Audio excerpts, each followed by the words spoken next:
Dante, ano ang detalye nitong ipinadalang sulat ng COMELEC sa DPWH? Magandang tanghali aga, nais nga kumpirmahin ng Commission on Elections o COMELEC mula mismo sa Department of Public Works and Highways o DPWH kung mayroon bang kontrata sa gobyerno itong natuklasan nila na mahigit 50 mga kontratista na batay doon sa isinumiteng Statement of Contributions and Expenditures o SOSE ng mga kandidato noong nakaraang 2022 elections.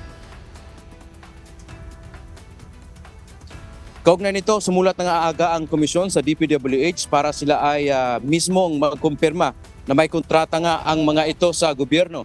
Ito ay sa pamamagitan ng certification na hinihingi ng komisyon sa DPWH. Batay sa natuklasan ng COMELEC, mahigit 50 mga kumpanya ang nagbigay ng kontribusyon sa mga kumandidato noong 2022 elections. Ayon kay COMELEC Chairman George Erwin Garcia, mahalaga ang kumpirmasyon para sa kanilang gagawing investigasyon.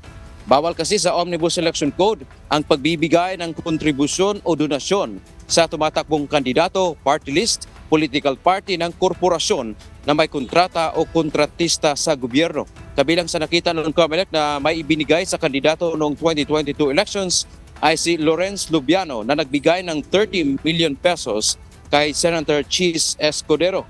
Si Lubiano ay may-ari ng Center Waste Construction Corporations na isa sa pinangalanan ng presidente.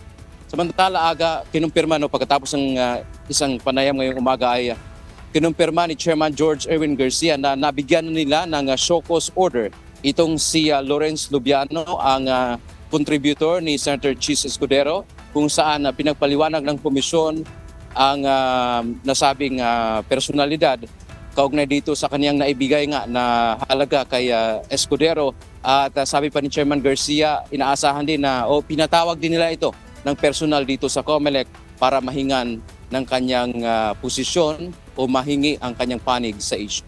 Yan man nating update mula dito sa Maynila. Balik sa iyo aga. Maraming salamat, Dante Amento.